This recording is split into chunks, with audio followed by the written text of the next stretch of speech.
In this quick video, I will show you how to create Martian APTOS Wallet step by step. So the first step is to go to martianwallet.xyz and click download here. Then it will lead you to this website and click add to Chrome.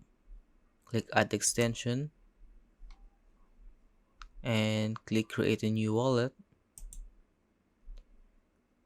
Type down your password.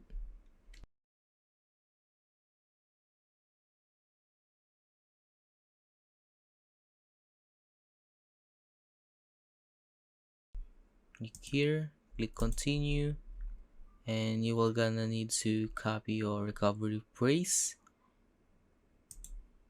Click continue, and you can choose to set up your notifications here.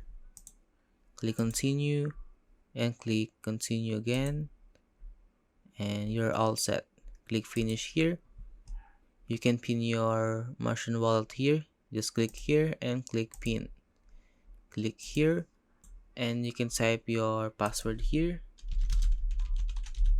Click unlock, and now you can either buy here, send your token, swap your token, and also you can stake your Aptos. And if you have any questions about how to create Aptos wallet, leave a comment below.